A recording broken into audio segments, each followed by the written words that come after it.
est-ce que l'intelligence artificielle peut développer des croyances? Je sais que la personne qui m'avait posé cette question disait ça dans le sens surtout de croyances un peu subjectives, de croyances spirituelles entre autres, mais de croyances également, par exemple, croire qu'on n'a pas de chance quand il pleut, ce type de croyance.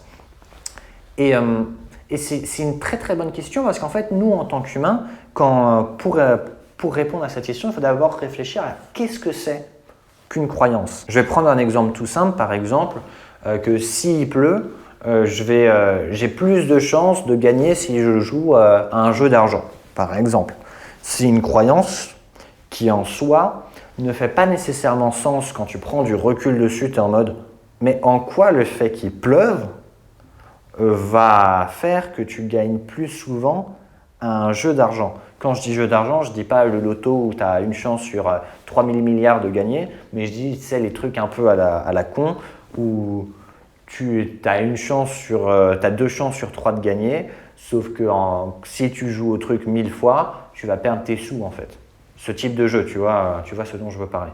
Les trucs où tu payes 2 euros, la plupart du temps tu vas gagner 1,20 €, tu es content, parce qu'en fait tu as perdu 80 centimes, mais tu as l'impression d'avoir gagné. Et donc en fait, ce type de croyances, peut-être que tu les as construits en fonction de tes expériences précédentes. Donc si par exemple, disons, tu joues à ce type de jeu une fois par semaine, ok ? Et que tu t'es rendu compte après avoir joué, disons, 20 fois, mais de manière totalement inconsciente, que par exemple, tes gains moyens quand il pleut sont de 4 euros et que tes gains moyens de quand il ne pleut pas sont de 80 centimes. Okay ? Et donc là-dessus, tu regardes, effectivement, là-dessus, je gagne plus quand il pleut que quand il ne pleut pas. Alors qu'en réalité, peut-être que c'est juste pas de chance et que tu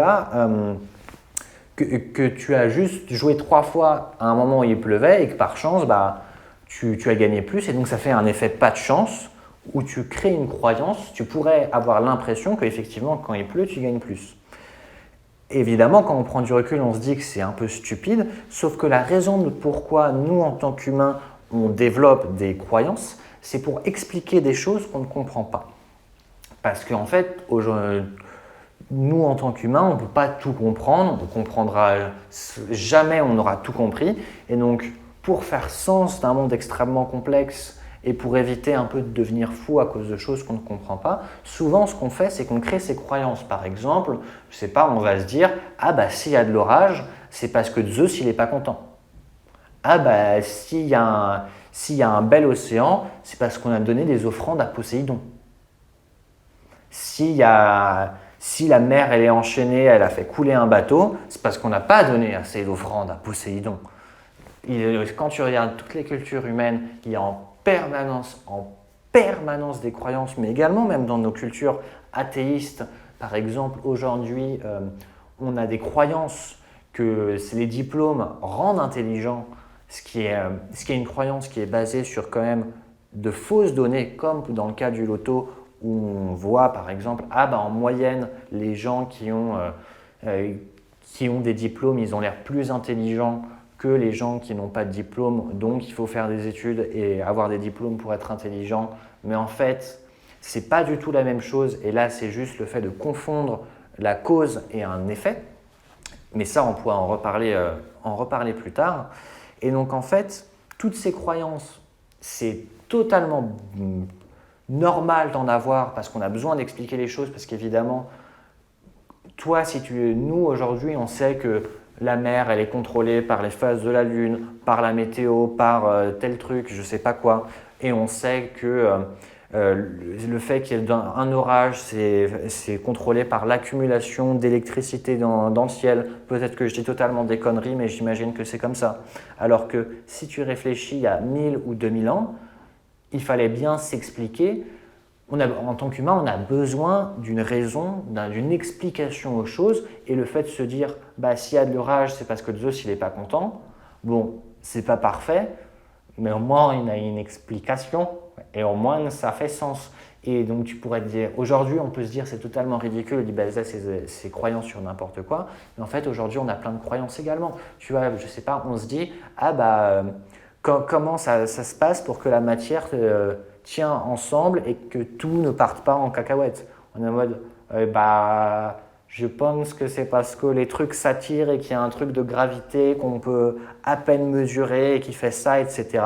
Tu vois, tout le domaine de la science, en fait, tout le domaine de la recherche, tout ça, c'est basé uniquement, et tout ce qu'on fait, c'est qu'on crée des croyances. Et le principe de la science, c'est de créer des croyances et potentiellement d'essayer de les détruire, donc de casser les croyances pour établir une autre croyance qui serait plus proche et qui expliquerait mieux la réalité. Mais tout ce qu'on fait dans la vie, même les mathématiques, c'est des croyances. Les mathématiques, c'est quelque chose de totalement abstrait qu'on utilise pour essayer de faire sens du monde. Et en fait, l'intelligence artificielle fait exactement la même chose. Elle a des croyances. Et donc, comme nous, humains, elle n'a pas un savoir total. Elle doit prendre des informations du monde extérieur. Donc, par exemple, ah bah, il y a de l'orage. Et ensuite, à partir de ça, elle doit créer ses propres croyances pour essayer de faire sens du monde. Par exemple, si tu entraînait une machine à reconnaître des visages, peut-être qu'elle développerait la croyance bah, si quelqu'un a un sourire légèrement à les lèvres légèrement levées, c'est probable qu'il soit content. C'est une croyance parce que peut-être que c'est faux. Imagine par exemple quelqu'un qui est extrêmement surpris, il pourrait avoir la même émotion et il aurait également les lèvres très, très légèrement surpris, mais ça ne veut pas nécessairement dire qu'il est content. Donc dans ce cas, c'est une croyance qui n'est pas entièrement représentatif de la réalité. Donc oui, l'intelligence artificielle développe des croyances, mais elle doit développer des croyances pour fonctionner. Et elle ne fonctionne pas toujours. Ça veut dire qu'elle pourrait très bien se rendre compte, elle pourrait très bien avoir l'impression qu'effectivement, quand elle sacrifie des gens, statistiquement, quand tu regardes, il y a moins d'orages après qu'elle ait tué et sacrifié des gens à Zeus que quand elle n'en sacrifie pas. Sauf qu'en fait, vu que nous, on sait que ces croyances sont fausses, ce que tu peux faire avec une intelligence artificielle, mais également avec un humain, c'est de se poser la question, et tu peux l'implémenter de manière informatique, est-ce que cette croyance fait sens? Et donc, est-ce que le fait de tuer des gens a un potentiel impact sur les éclairs? Donc, tu vas lui, par exemple, apprendre des concepts basiques de physique et de l'environnement et de la météo, donc des variables qui peuvent potentiellement impacter le fait qu'il y ait un orage ou pas. Et donc ensuite, si elle se rend compte juste par chance que quand elle tue des gens, il y a moins d'orage, elle pourra se rendre compte, en fait, c'est juste un coup de bol et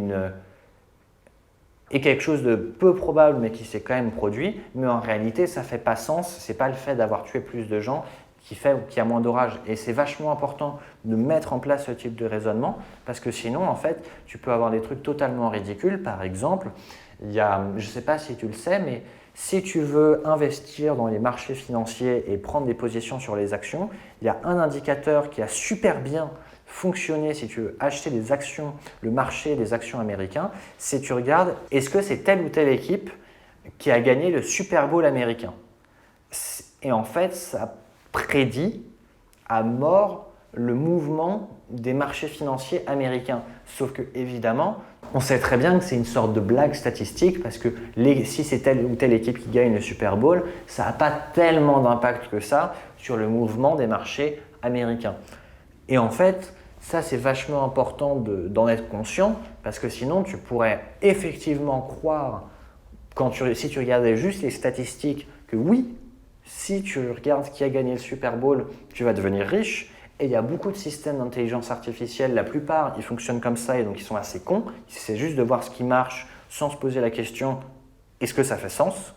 Et donc c'est l'un des points très importants quand tu crées une intelligence artificielle, de s'assurer que ce qu'elle fait, ce soit pas totalement stupide et que ça fasse sens. Donc ce que tu fais par exemple, je te donne une petite astuce, si tu crées un système d'intelligence artificielle, tu vas par exemple pas lui donner des millions de données différentes, mais que quelques-unes que tu penses qui fait sens, ou alors tu vas lui donner plein de données, mais tu vas lui demander de conserver uniquement celles qui font sens. Tu peux également appliquer un test de raisonnement, comme on s'est dit avec les éclairs, elle pourrait comprendre d'un point de vue météorologique que tuer des gens, ça ne va pas influencer le nombre d'éclairs qu'il y a dans le ciel.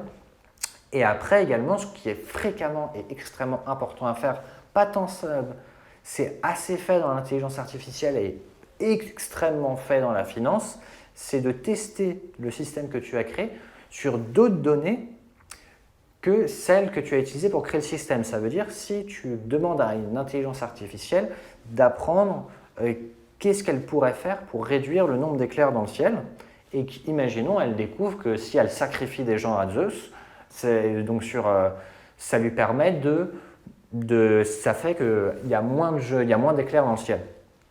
Ben, ce que tu pourrais faire, c'est par exemple prendre d'autres données. Donc si par exemple, disons, tu as 1000 jours enregistrés avec des éclairs et avec des jours avec plus ou moins de morts de personnes, tu vas regarder, ok, là il y a eu beaucoup de morts de personnes, il y a eu tant de chiffres d'éclairs pour 1000 jours, et qu'à la fin, après ces 1000 jours d'entraînement, tu te rends compte, en fait, oui, sur ces 1000 jours, quand il y a plus de gens qui meurent, il y a moins d'éclairs. Ce que tu vas faire, c'est que tu vas prendre ce raisonnement et tu vas l'appliquer sur 1000 différents autres jours, donc pas du tout les mêmes, mais 1000 différents, et voir est-ce que en fait, ce raisonnement, il tient la route. Et si tu te rends compte qu'en fait, il ne tient pas vraiment la route, eh ben, tu l'abandonnes. Et s'il tient un petit peu, mais pas suffisamment la route comparé à ce à quoi tu t'attendais, c'est probablement qu'il n'est pas valide. Et des fois, évidemment, tu n'auras pas de chance et tu auras quelque chose qui échouera dans les deux, dans ton entraînement et dans ton test. C'est pour ça que si tu veux, tu peux faire plein de tests. À la place de prendre 1000 jours de tests, tu pourrais prendre 10 000 jours, 100 000 jours de tests. Tu pourrais en avoir autant que tu veux. Et ça te permet de créer des croyances qui font sens, qui ne sont pas totalement ridicules. Donc la prochaine fois que tu identifies une croyance chez une personne ou chez une machine, la question qu'il faut que tu te poses, ce n'est pas de se dire « Ah, c'est une croyance, donc c'est négatif », parce qu'en fait, tout est une croyance, toute la science, toutes les mathématiques, tout le raisonnement est une croyance, parce qu'on doit bien faire sens d'un monde qui n'est pas entièrement explicable, qu'on ne pourra jamais expliquer à 100% même pour la meilleure machine et le meilleur système du monde. Mais vraiment, la question qu'il faut se poser, c'est est-ce que cette croyance fait sens quand je l'utilise? Donc, est-ce qu'elle m'est utile et est-ce qu'elle me sert vraiment à représenter quelque chose de concret dans la réalité et qu'elle n'est pas en train de juste s'être produit par chance ou de s'être produit même par une illusion que je me serais donnée par moi-même. J'espère que tu as apprécié cette réponse. Si tu veux, tu peux y mettre un pouce bleu et tu peux t'abonner à cette chaîne YouTube. Et si tu as envie de me poser des questions, tu peux aller dans les commentaires de cette vidéo YouTube ou sur les réseaux sociaux et utiliser le hashtag AskAboutAI. Je te retrouve dans le prochain Ask About AI.